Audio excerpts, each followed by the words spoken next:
ठीक।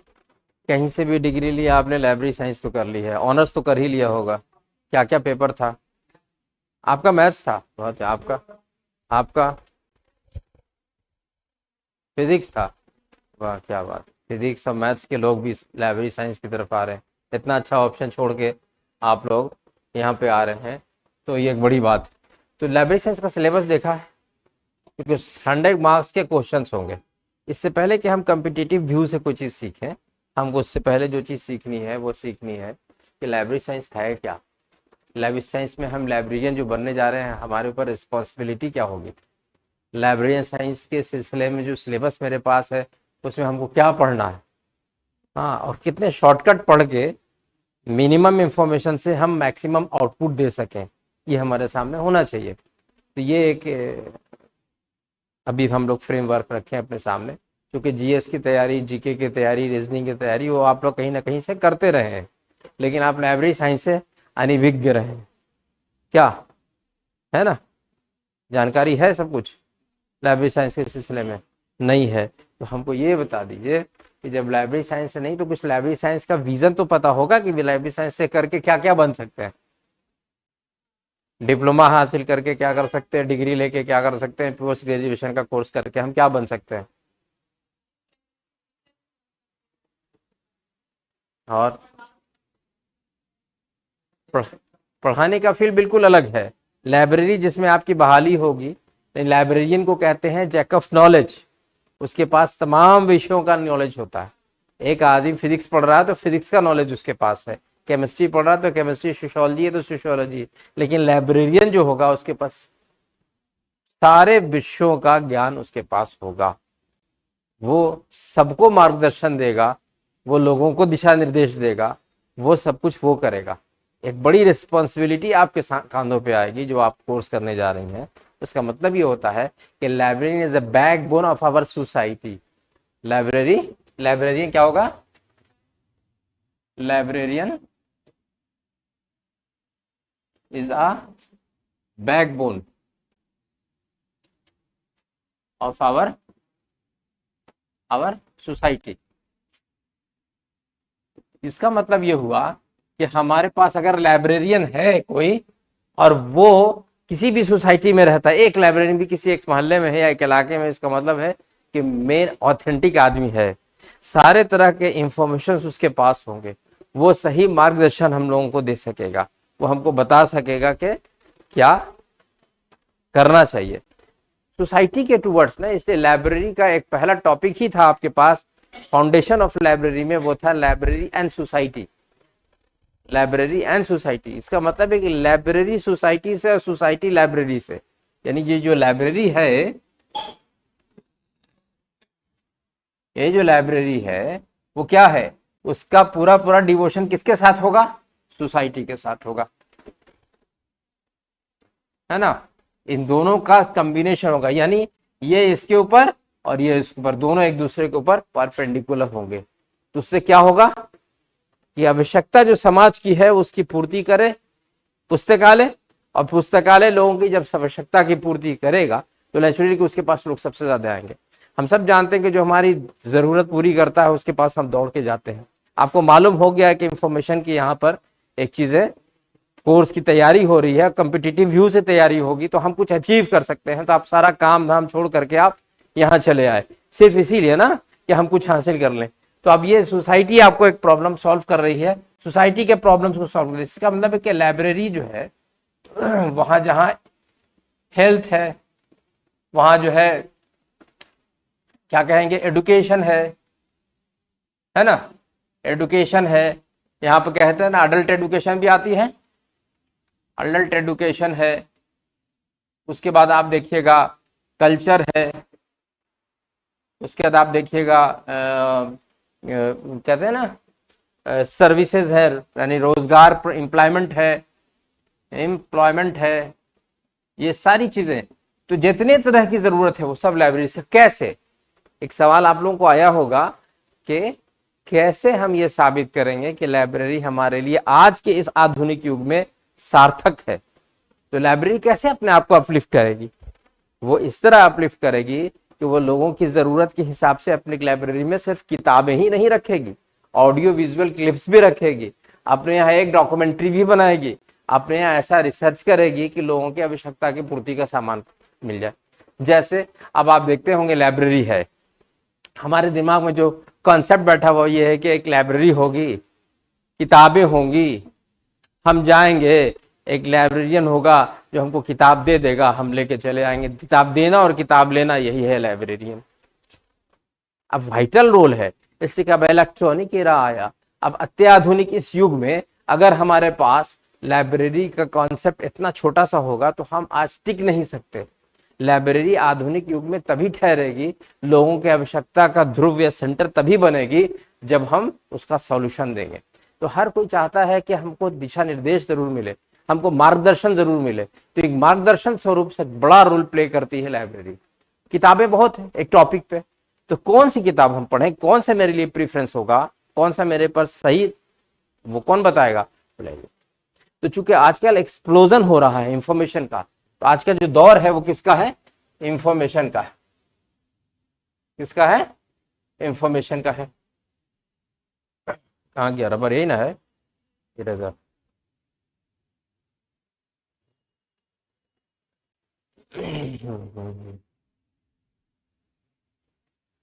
इंफॉर्मेशन का दौर है। तो ये जो इंफॉर्मेशन का दौर है, आज हमको इंफॉर्मेशन सेंटर के तौर पे, यानी इंफॉर्मेशन हब है, हब के रूप में हम इसको जानते हैं लाइब्रेरी को। लाइब्रेरी हर तरह के इंफॉर्मेशन का सन है। अगर कहीं कोई सेमिनार हो रहा है, कहीं कोई सिंपोजियम हो रहा है, कहीं कोई रिसर्च पेपर पढ़ा जा रहा है, वो सब की सब जरूरत, सबको समेट के संजोग करके रखने का काम लाइब्रेरी का है, हर आने वाले रीडर्स को देने का। तो ये एक कॉन्सेप्ट अपने सामने जब रखिएगा तो हम देखते हैं कि इसमें एक बड़ा रोल आज जो हम लोग के पास, नेक्स्ट कौन सा होगा, प्लस हो जाएगा ना। आज जो हम लोग के पास एक बड़ा रोल है वो है, जिसकी वजह से हम इसको कहते हैं BLIS, यानी अगर बी को हम लोग माइनस कर दें, बी को हम लोग माइनस कर दें तो बी को माने कहते हैं लाइब्रेरी इंफॉर्मेशन साइंस, है ना। इसका मतलब है कि लाइब्रेरी किसके साथ जुड़ गई? इंफॉर्मेशन के साथ, इंफॉर्मेशन के साथ। और साथ साथ क्या लगा? Science, pol science, social science, home science, political science, library science. Science का मतलब तकनीक, टेक्निक्स डेवलप हो गई। और आज के इस युग में हम इंफॉर्मेशन को एक जगह से दूसरी जगह ट्रांसफर करना हो, रिसीव करना हो, जनरेट करना हो, हमारे पास साइंस एंड टेक्नोलॉजी का उपयोग करते हैं और हम इंफॉर्मेशन को अपने पास रिजर्व करते हैं। ठीक है। अब ये लाइब्रेरी इंफॉर्मेशन साइंस को आज साइंस की हैसियत से जानने के लिए हमारे पास एक बड़ा नाम है, डॉक्टर SR रंगनाथन, है ना।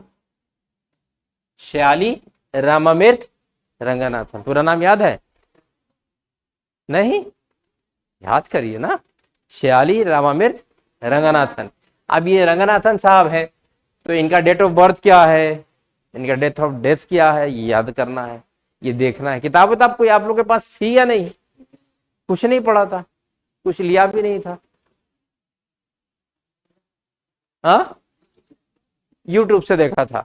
तो यूट्यूब में समझे, तो रंगनाथन साहब ने लाइब्रेरी को इंफॉर्मेशन साइंस बनाया और इसके लिए एक लॉ दिया, हाँ, एक थ्योरी दिया आपने, एक थ्योरी दी। वो थ्योरी क्या थी? 5 लॉज लिया। पहला क्या दिया था? 5 लॉज ऑफ लाइब्रेरी साइंस। क्या था, कोई बता सकता? कोई बता सकता आप में से? 5 लॉज ऑफ लाइब्रेरी साइंस क्या था? बोलो।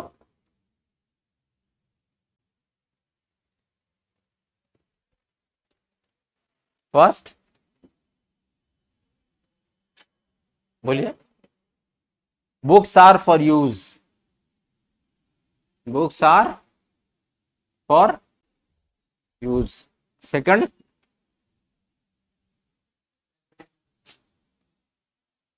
एवरी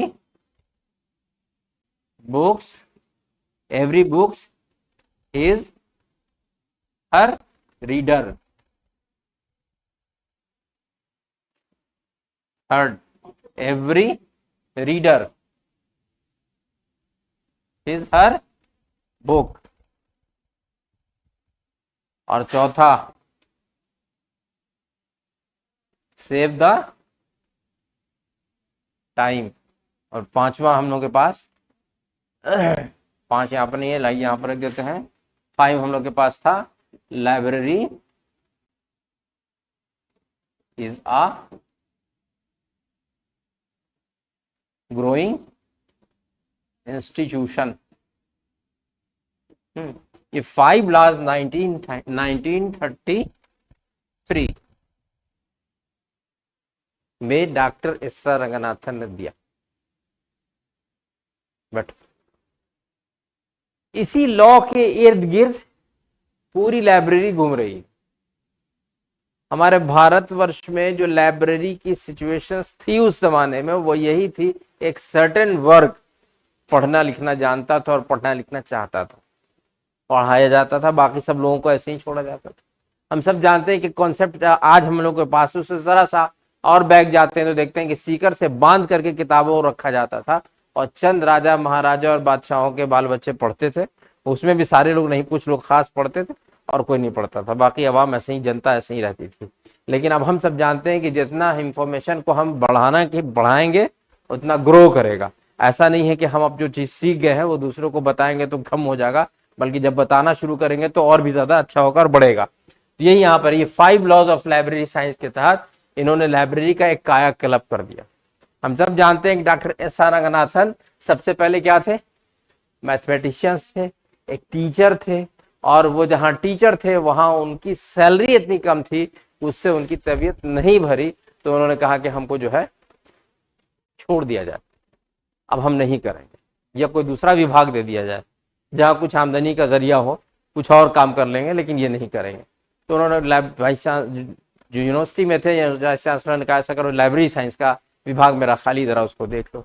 जब लाइब्रेरी में गए तो देखा कि जो है वहां कोई अव्यवस्था थी, उनको कुछ समझ में नहीं आया, तो कहा कि नहीं हम छोड़ देते हैं। बोला नहीं, आपको करना होगा, आप ऐसा करिए, इस काम के लिए आप लंदन चले जाइए। और लंदन जाने के बाद क्या करना है, वहां जो लाइब्रेरी, चूंकि सबसे पहले लगभग 1700 सेंचुरी में ही, 17 सेंचुरी में ही क्या हो गया था, वहां नेशनल लेवल पे अधिनियम पारित हो गया था। यानी लाइब्रेरी के मामले में वो देश, वो कंट्री, वो क्षेत्र जो हमारा यूरोप का है, जो डेवलप कंट्री कही जाती है, वो हमसे आगे थी। वहां अधिनियम बन चुका था, यानी हर कोई लाइब्रेरी को सेव करने के लिए, वहां की एक आदत थी कि हर आदमी हर दिन बिना लाइब्रेरी गए हुए रह ही नहीं सकता। हमारे यहाँ कितने लोग हैं जो लाइब्रेरी जाते हैं, लाइब्रेरी कोर्स करने वाले लाइब्रेरी नहीं गए और पास कर गए, लाइब्रेरी कोर्स करने वाले जिनको प्रोजेक्ट बनाना था वो लाइब्रेरी नहीं गए, उन्होंने कभी पढ़ा भी नहीं कि लाइब्रेरी का प्रोजेक्ट होता क्या है, क्या उसमें आना है। तो अब जो है वहां जब जाते हैं तो वहां कौन मिलते हैं, वहां मिलते हैं, वहां जब पहुंचते हैं, ये 1931 का जमाना है, और इसी में जो है वो वहां जाते हैं, वहां उनको WCB शेयर्स मिलते हैं। वहां जो है उनको 2-3 और टीचर्स मिलते हैं, ये आपके टीचर्स रहे, ये आपके टीचर रहे किसके, रंगनाथन के। तो वहां रहने के बाद आप जब वहां से लौट के आते हैं तो उन्होंने पूरे विश्व के लिए समझिए, और हमारे देश के लिए खास बात है, जिसके लिए आपने उन्होंने की लाइब्रेरी तैयार की। अब इसको जो अच्छे से कॉन्सेप्ट समझ लेगा वो लाइब्रेरियन का एक अच्छा रोल प्ले कर सकता है। पहली बात क्या कही जा रही है, समझ लीजिए। पहली बात कही जा रही है कि बुक्स आर फॉर यूज, यानी एक लाइब्रेरियन ये बात अपने दिमाग में, अपने दिल में, अपने कॉन्सेप्ट में ये बिठा ले कि लाइब्रेरी में जितनी तरह की चीजें रखी हुई हैं सब यूज के लिए हैं, कोई बेकार नहीं है, नाकारा नहीं है। अब उस यूज की चीजों के लिए आपका दायित्व ये बनता है कि आप कैसे जो है रीडर्स को लाते हैं, कैसे अपने लाइब्रेरी को अट्रैक्ट करते हैं कि रीडर्स आपकी तरफ आ जाए। तो उसके लिए जरूरी है आपके पास कि every book is her reader, हर एक बुक को उसका रीडर मिलना चाहिए। ये कैसे होगा,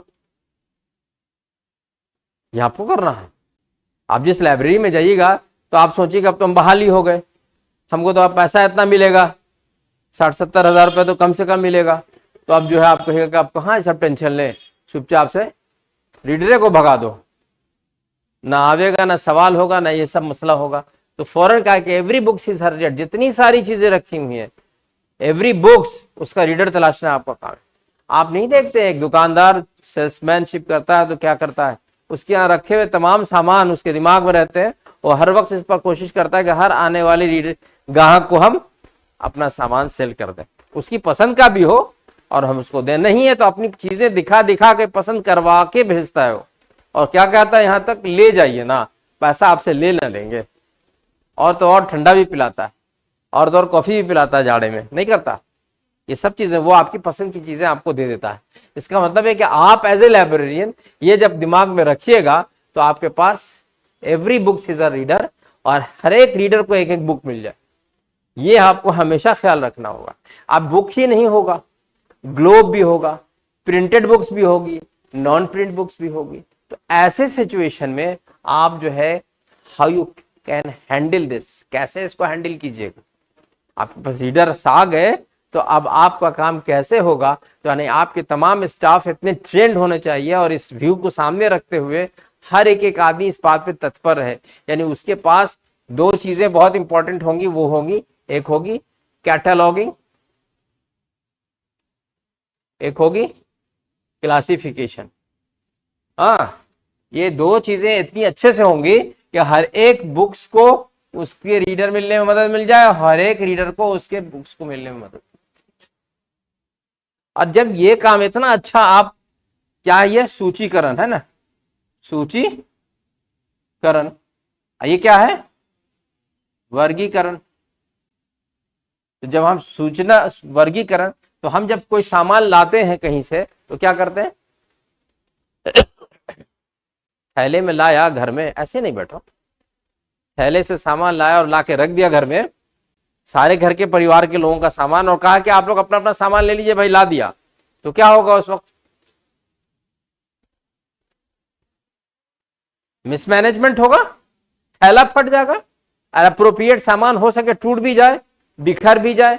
अगर आपने उसमें से सारे सामान को बाहर कैटेगराइज कर दिया, ये आपका है, ये आपका है, ये आपका है, ये आपका है, और साथ में उस आए हुए सामान की एक लिस्ट भी बना दी, वर्गीकरण के साथ साथ उसकी एक लिस्टिंग भी आपने कर दी, तो अब वो प्रॉपर वेयर में हर लेने वाला अपनी लिस्ट देख के देख लेगा, अच्छा ये सारे सामान आ गए, देखो इसमें दो सामान नहीं आया, या ये सारे आ गए, वाह वेरी गुड, इसमें इतने पैसे भी खर्च हुए, आप पैसे का भी हिसाब उसमें दे दिया, आपने सामान भी उसको अच्छे से दे दिया। तो ये होती है मैनेजमेंट। तो आपने ऐसा मैनेजमेंट कर करके उसको दिया। इसका मतलब है कि एक अच्छा वर्क डन करने के लिए लाइब्रेरी के अंदर एक अच्छा एनवायरनमेंट क्रिएट करने के लिए आपके लिए जरूरी है कि बुक्स का रीडर को मिलना जरूरी है, आकर के रीडर से इंतजार न करे, और एक रीडर को भी बुक का मिलना जरूरी। और जब ये सारा काम हो जाए, इन सारे काम में जिस चीज की हमको सबसे ज्यादा जरूरत है वो है सेव द टाइम। तो save the time of the reader, save the time of the, खाली रीडर ही का टाइम बचेगा, स्टाफ का भी टाइम बचेगा, आपका टाइम बचेगा ना, तो आपका साथ साथ आपका लेबर भी बचा। अगर आपने अच्छे से सजा के रखा है, किचन में सारे सामान को आपने अच्छे से रखा है, तो अप्रोप्रिएट कोई भी आदमी जाएगा उसमें से निकाल लेगा कि शक्कर कहाँ है, ऐसा नहीं कि शक्कर की जगह पर नमक डाल दे। कुछ अनईजी फील कर रही हो,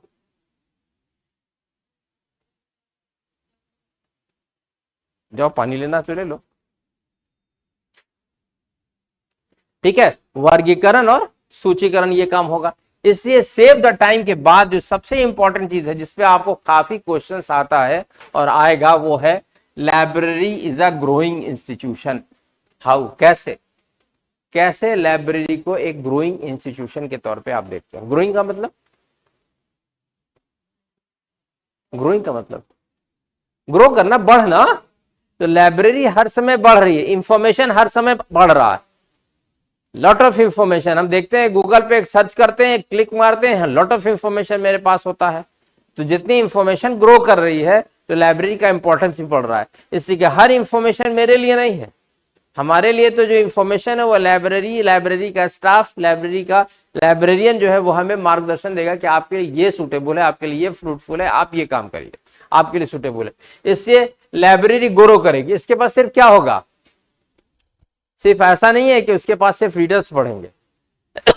जब प्रॉब्लम का सॉल्यूशन होने लगता है तो क्या होता है, रीडर्स आने शुरू हो जाएंगे, उसकी वेराइटीज बदल जाएगी, काफी रेंज उसका होगा।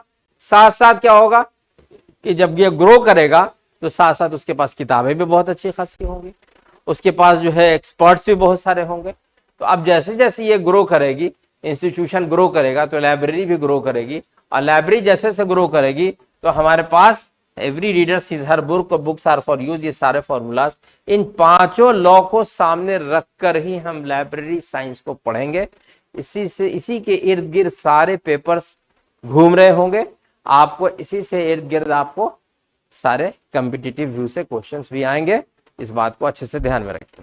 अब जब लाइब्रेरी ग्रो करेगी तो नेचुरली लाइब्रेरी के अंदर ऑटोमेशन भी होगा, लाइब्रेरी के पास कंप्यूटर भी होगा, लाइब्रेरी के पास अपना सॉफ्टवेयर भी होगा। तो जब लाइब्रेरी के पास अपना सॉफ्टवेयर होगा तो लाइब्रेरी अपने काम को अंदर और भी इफिशियंसी निकालेगी, और भी तेजी के साथ देगी। तो अब जब वो काम जितनी तेजी के साथ होगा, हमारे पास रीडर्स और भी बढ़ जाएंगे।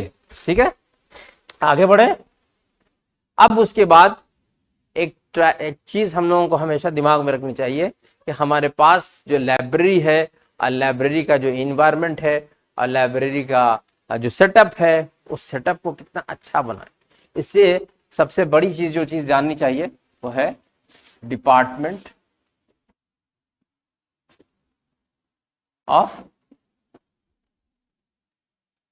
ये कौन करेगा, ये डिपार्टमेंट ऑफ लाइब्रेरी। लाइब्रेरी का सबसे पहला सेक्शन क्या होगा,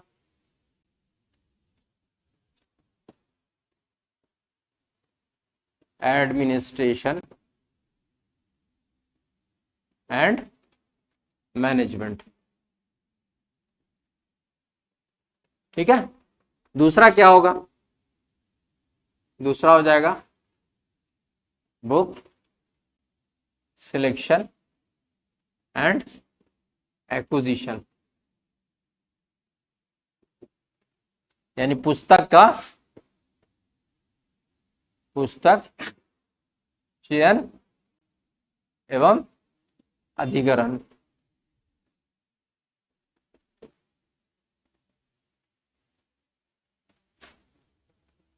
जब पुस्तक का चयन हम कर लिया और अधिग्रहण कर लिया, अधिग्रहण का मतलब हिंदी अंग्रेजी सब समझ रहे हैं ना, एक्विजिशन कर लेना यानी उसको परचेस कर लेना, अब हम ले लिया। अब उसके बाद क्या होगा, तीसरा काम हमारे पास प्रोसेसिंग होगा। प्रोसेसिंग के अंदर ए में मेरे पास क्या होगा, सबसे पहले तो हम इसका एक्सेशनिंग करेंगे, एक्सेशन करेंगे।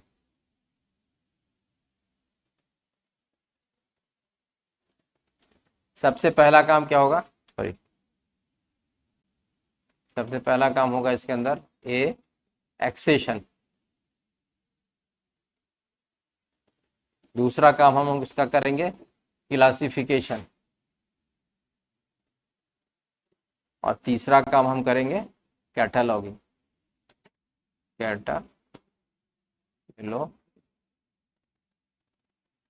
कैटलॉगिंग।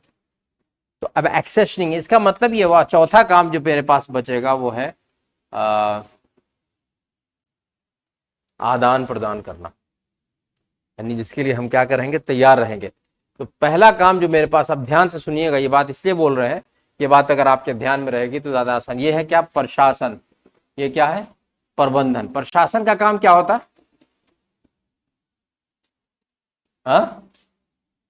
और प्रबंधन का काम क्या होता, कुछ बोलिएगा तब ना, आप लोग बोलिएगा तब हमको समझ आएगा, आपको समझ में आ रहा है कि नहीं, खाली हम अपना हाँ तो बोलिए प्रशासन होता क्या है, समझाइए हमको, दोनों में अंतर बता दीजिए कि प्रशासन किसको कहते हैं और प्रबंधन किसको कहते हैं।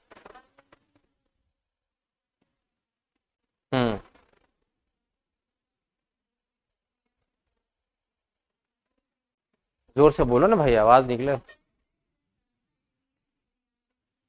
प्रशासन का मतलब देख रेख करना, और प्रबंधन का मतलब, ये क्या बात है, दोनों में अंतर करने में आपकी जुबान लड़खड़ा रही है। एग्जाम्पल दे दीजिए कोई, कोई एग्जाम्पल। हाँ ठीक, घर के अंदर आइए ना, फादर और मदर, इसमें कौन प्रबंधक है, कौन प्रशासक है? एग्जाम्पल बोलिए। इसीलिए बोला प्रबंधक हो गई, मैनेजर, मैनेजर जो चीजों को मैनेज करना है, प्रशासन एक एज ए होल एक नियमावली बना देगा कि ये ट्रैफिक रूल्स है, ऐसे ऐसे आपको चलना है, ठीक है। अब बाकी लोगों को उसको लागू करना है। इसका मतलब है कि रूल्स बना है, एडमिनिस्ट्रेशन तय होता है फादर्स की तरफ से, मैनेजमेंट। यानी क्या मतलब ये है कि पहले ये तय करना होगा कि how many types of library, एक एडमिनिस्ट्रेशन, यानी ये वो चार चीजें हैं जिसके लिए हम एडमिनिस्ट्रेशन और मैनेजमेंट की बात कर रहे हैं। तो ऐसा तय करना होगा कि अगर हम पब्लिक लाइब्रेरी खोल रहे हैं तो सबसे पहले मैं क्या, हम लोगों की क्या जिम्मेदारी है एडमिनिस्ट्रेशन की, तो वो सर्च करेगी कि कैसा है माहौल, कितने पढ़े लिखे लोग हैं, किस एरिया में खोल रहे हैं, क्या उसकी रिक्वायरमेंट्स है। इस सारी चीजों को सामने रख करके हम एक तय करेंगे कि हमको एक पब्लिक लाइब्रेरी फलां प्लेस पे खोलनी है। मैनेजमेंट को कहा जाएगा कि अब आप इसको खोलिए, तो कैसा करना है, क्या करना है। तो अब इसके लिए इन बिटवीन जो काम है, इन दोनों के बीच में जो काम है वो क्या है, तमाम पब्लिशर्स की कैटलॉग्स को मंगवाएंगे। बुक्स का सिलेक्शन करेंगे तो कैसे करेंगे, तमाम पब्लिशर्स की लिस्ट हम लेंगे, एक्सपर्ट्स को भेजेंगे। हमारे यहाँ college going, coaching going, different competitive view से तैयारी करने वाले स्टूडेंट्स अवेलेबल हैं, उनके लिए हमको यहाँ किताबें और सेक्शंस बनानी है। चिल्ड्रंस भी हैं, उनके लिए भी बनानी है। लेडीज भी हैं, वर्किंग लेडी हैं, हाउस वाइफ हैं, उनके लिए। तो अब ये बुक्स का सिलेक्शन मेरे पास जो होगा, उसी आधार पे जब हम सिलेक्शन कर लेंगे तो हम अपने बजट के तहत सिलेक्शन करेंगे, और जब करेंगे तो हम अधिग्रहण कर लेंगे उसका, और जब अधिग्रहण कर लेंगे तो हम क्या करेंगे, उसका प्रोसेसिंग करेंगे। सबसे पहले हम लोग एक्सेशन रजिस्टर जानते हैं क्या होता है? एक्सेशन रजिस्टर क्या होता है? हाँ बोलिए। परिग्रहण संख्या नहीं मालूम? एक्सेशनिंग होती है नहीं मालूम? सबसे पहले जो बुक आती है वो एक्सेशन होती है। एक्सेशन यानी परिग्रहण संख्या उसके अंदर होती है, हम उसमें नंबर्स डालते हैं। किताब जब आती है तो हमारे पास 17 कॉलम्स, अब यहाँ पे जगह अभी नहीं है और अभी इसका वक्त नहीं है, ये आप पढ़ के आए। 17 कॉलम्स होती है, उसमें आप सबसे पहले उस डेट को लिखेंगे, उसके बाद बुक का नाम लिखेंगे, उसके बाद उसका राइटर का नाम लिखेंगे, उसके बाद उसका पब्लिशर लिखेंगे, उसके बाद उसकी पेज नंबर्स डालेंगे, उसके रेट डालेंगे, उसके डिस्काउंट को डालेंगे, उसका बिल नंबर डालेंगे, उसकी रिमार्क्स में कंडीशंस लिखेंगे, वो कहां से प्राप्त हुई, परचेस किया है, किसी ने गिफ्ट किया है, ये सारी डिटेल्स एक्सेशन रजिस्टर में। कभी लाइब्रेरी विजिट तो किया नहीं, तो लाइब्रेरी विजिट कीजिएगा तो वहां सबसे पहला काम इन द लाइब्रेरी काम है वो है एक्सेशनिंग। हम परिग्रहण संख्या यहां पे सॉरी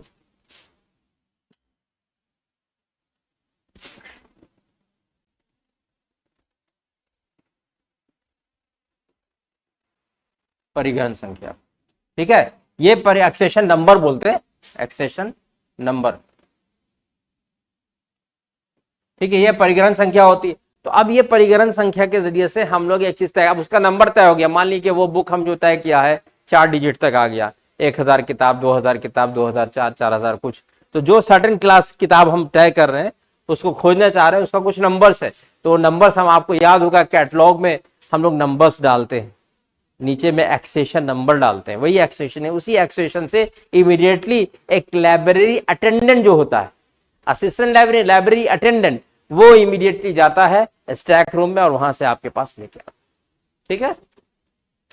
तो अब ये प्रोसेसिंग, उसके बाद जब आप बुक्स का सिलेक्शन कर लेते हैं, अधिग्रहण कर लेते हैं प्रोसेसिंग में, अब उसके बाद उसको वर्गीकरण करते हैं। वर्गीकरण कैसे करते हैं? 3 तरह से, सब्जेक्ट, ऑथर, टाइटल। कैसे? सब्जेक्ट, ऑथर और टाइटल। कम से कम ये 3 तरीके से, यानी विषय हम देखते हैं, लेखक कौन है और किताब का नाम क्या है, ये 3 आधार पे हम पहले क्लासिफिकेशन कर डालते हैं। उसी तरह से हम उसकी कैटलॉगिंग सूची भी बना लेते हैं। तो जब हमको सूचीबद्ध कोई चीज मिलती है तो हमको आसानी होती है काम करने में, लिस्ट मिल जाती है, तो हमको जो है जैसे ही ये क्लासिफिकेशन खत्म होता है वैसे ही कैटलॉगिंग हम लोग कर लेते हैं। जब हम लोग कैटलॉग तैयार कर देते हैं तो हम कहते हैं कि अब हम आदान प्रदान के लिए तैयार हैं। आदान प्रदान, इस पूरे प्रोसेस को हम लोग कहते हैं house keeping works. House keeping works, गृह कार्य सेवा, गृह कार्य, ठीक। तो प्रोसेसिंग करने के बाद हम लोग कहते हैं कि अब आइए कैसे, जब कोई घर में मेहमान आने की खबर हो, गेस्ट आ रहे हैं, तो आप क्या करते? पहले घर के बहुत सारे काम आप करते, और जब सब कर लेते तो खुद भी तैयार होते, और तैयार होकर के वेलकम के लिए खड़े होते। तो इन द लाइब्रेरी बुक्स के इशू होने से पहले, ये आदान प्रदान होने से पहले आप क्या करेंगे? इन द लाइब्रेरी आपके पास बहुत सारा वर्क होगा जो आपको करना होगा, जिसमें से सबसे पहला काम आपका पुस्तक का चयन होगा। उसके बाद आपका काम होगा उसका अधिग्रहण होगा, चयन के बाद उसका अधिग्रहण करेंगे, उसके बाद आप उसकी एक्सेशनिंग करेंगे, उसके बाद उसका वर्गीकरण करेंगे, उसके बाद उसकी सूचीकरण के, और तब कहेंगे आइए मोस्ट वेलकम। अब उसके बाद और सारे डिपार्टमेंट्स होंगे, जिसमें अभी हमने 4 आपको बताया। इसी को हम लोग हाउस कीपिंग वर्क्स कहते हैं। आपको क्वेश्चन अक्सर आता है कि हाउस कीपिंग वर्क से क्या समझते हैं, हाउस कीपिंग कैसे होता है, हाउस कीपिंग के कितने सारे पॉइंट्स हैं। तो ये आप 4 लिख सकते। ये हर तरह की, चाहे वो पब्लिक लाइब्रेरी हो, चाहे वो एकेडमिक लाइब्रेरी हो, चाहे वो नेशनल लाइब्रेरी हो, चाहे वो स्पेशल लाइब्रेरी हो, हर तरह की लाइब्रेरी में एक बेसिक कॉन्सेप्ट और काम करने का तरीका यही होगा। ठीक, आज इतना ही। लाइब्रेरी कितने तरह की होती है खाली ये बता दिए, तब हाँ सर, तब छोड़ेंगे। लाइब्रेरी कितनी तरह की होती है ये बता दीजिए। अभी हम चारों नाम भी गिना दिया। हाँ हाँ,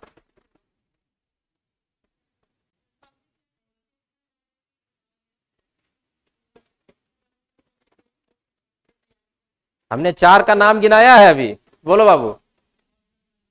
हाँ, अदर लाइब्रेरी, आप बोलिए भाई। पब्लिक लाइब्रेरी हो गया, नेशनल लाइब्रेरी हो गया, एकेडमिक लाइब्रेरी हो गया, और स्पेशल लाइब्रेरी होगा।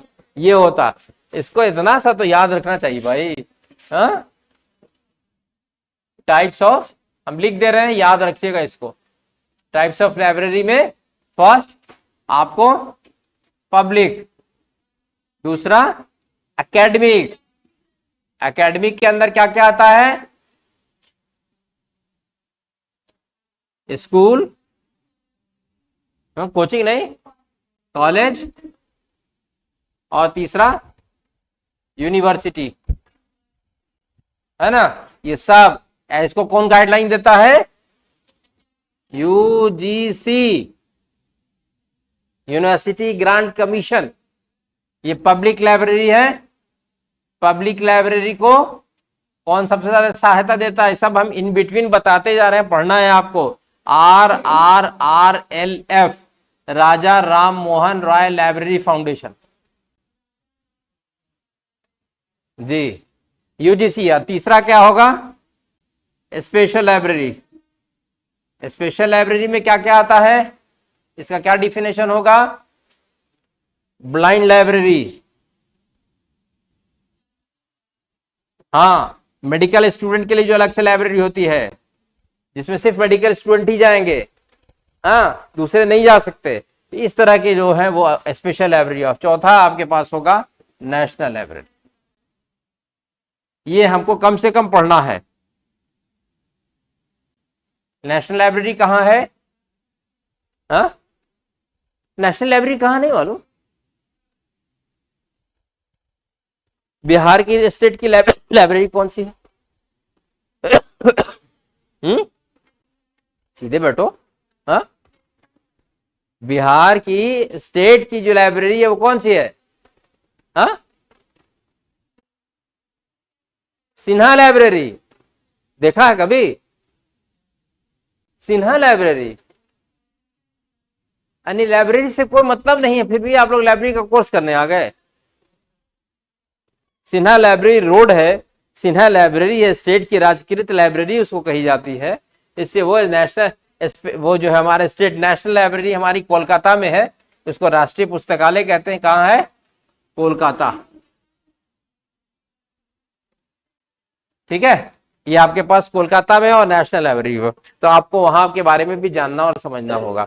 तब ये सब सिलेबस हम आपके सामने मोटा मोटा रख दिया, आपको समझना है और आपको पढ़ना है, उसके बगैर नहीं होगा। अब कुछ पढ़िए, कुछ किताबें भी रखिए, नहीं तो ऐसे नहीं काम चलता। एकदम कुछ नहीं जाने और चले आए आप। लाइब्रेरी साइंस अगर 100 क्वेश्चन पूछ रहा है तो मल्टीपल चॉइस क्वेश्चन से पहले कॉन्सेप्ट भी तो क्लियर रहेगा, तो हम लोग पकड़ सकते हैं। देखा होगा केबीसी में क्वेश्चन पूछता है तो उसके मेन मीनू में जाता है कि टॉप ये कहाँ से आया, कैसे आया, क्या ऑप्शंस हो सकते हैं, तो अब उसमें गौर करके पता चलता है अच्छा ये होगा। तो आप अगर थ्योरी कॉन्सेप्ट क्लियर रहेगा तो आप ये काम जल्दी से कर सकेगा। अब आपकी जो पब्लिक लाइब्रेरी है उसके अंदर सारी पब्लिक जाएगी। एकेडमिक लाइब्रेरी सिर्फ स्कूल कॉलेज के स्टूडेंट जाएंगे। यहाँ रीडर कौन कौन सा होगा? स्कूल का होगा, कॉलेज का होगा। एक तो स्टूडेंट होगा, साथ में टीचर्स भी होंगे, लेकिन गार्जियंस नहीं जा सकते। यहाँ तो सब लोग जाएंगे, यहाँ स्पेशल लोग जाएंगे, यहाँ नेशनल है, राष्ट्र का प्रतिनिधित्व कर रहा है, यहाँ से यहाँ जाएंगे। ठीक,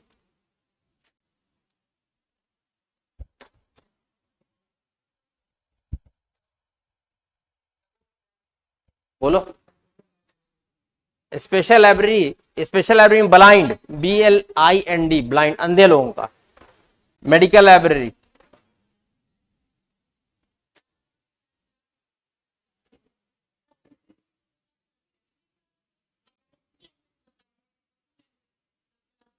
हम तो हिंदी भी बता रहे हैं, चल रहे हैं भाई। अधिग्रहण करना है तो आप जान रहे हैं, परिग्रहण संख्या हम आपको बता तो रहे हैं, आदान प्रदान जो होगा वो भी आपको बता रहे हैं। कोई मसला नहीं, आप जिसमें समझिएगा उसमें समझाएंगे, लेकिन आप समझने के लिए अलर्ट रहिएगा। ये नहीं कहिएगा कि मुझे तबीयत ठीक नहीं है, मुझे थकान लग रही है, मुझे नींद आ रही है, तो वो घर पे रहे। पढ़ना है तो आपको पढ़ के भी आना होगा, समझना भी होगा। ये नहीं है कि यहाँ कोई प्रवचन हम देंगे और आप खाली सुनिएगा। आप एक क्वेश्चन भी ऑब्जेक्टिव लिखेंगे, मल्टीपल चॉइस भी देंगे, तो चॉइस पे भी डिस्कशन होना चाहिए। ये कौन सा नहीं होगा, कौन सा होगा, होगा तो क्यों होगा, तर्क भी देना होगा। ठीक है, तो थोड़ा सा पढ़ना होगा। ऐसे लेमैन की तरह आके बैठ जाइएगा और कहे कि होगा, तो फिर मालूम है कि हम लोग लाइब्रेरी साइंस ही पढ़ने लगे, फिर तैयारी नहीं हुई। तो पढ़िए तो, नेट के हाँ कि आप लोग हम देखते हैं और यूट्यूब में पढ़ते हैं, तो वो कॉन्सेप्ट देखिए, आपको जचती है तो ले सकती हैं। हाँ ठीक है, देख लीजिएगा। मेरी भी किताबें हैं, आप उसको भी देख सकती हैं, है मेरे नाम से, देख लीजिएगा। तो ये चीज क्लियर पहले हो गया। ये सिलेबस को सामने रख के हम लोग आगे पढ़ेंगे। ठीक है, law of library science, types of library और डिपार्टमेंट ऑफ लाइब्रेरी। अभी इतना ले लेंगे तो हम लोगों का एक पेपर में कम से कम 100 क्वेश्चन भी पढ़ लिया तो काफी। तो हर पेपर पे 100 भी पढ़ते चले गए तो 500 क्वेश्चन जमा हो जाएगा हम लोग। और एक क्वेश्चन से कई दूसरे, जब ऑप्शंस पे बात करेंगे तो ऑप्शंस में जो बात करेंगे तो नेचुरली उससे भी एक टॉपिक छिड़ जाएगा। आपको पढ़ के आना होगा, थोड़ा पढ़ना होगा। मेहनत इसके लिए भी, जैसे रीजनिंग के लिए मेहनत करेंगे, मैथ्स के लिए करेंगे, वैसे ही आपको इसके लिए भी करना होगा। ठीक है, चलिए। कैसे बंद हो गई है मुझे नहीं मालूम, आप लोग कर लेंगे वो।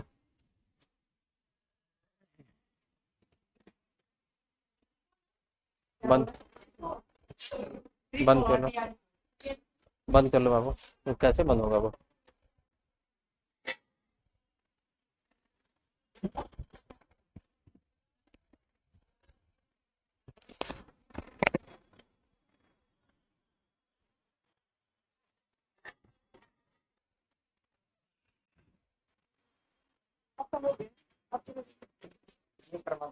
बंद करवा दो।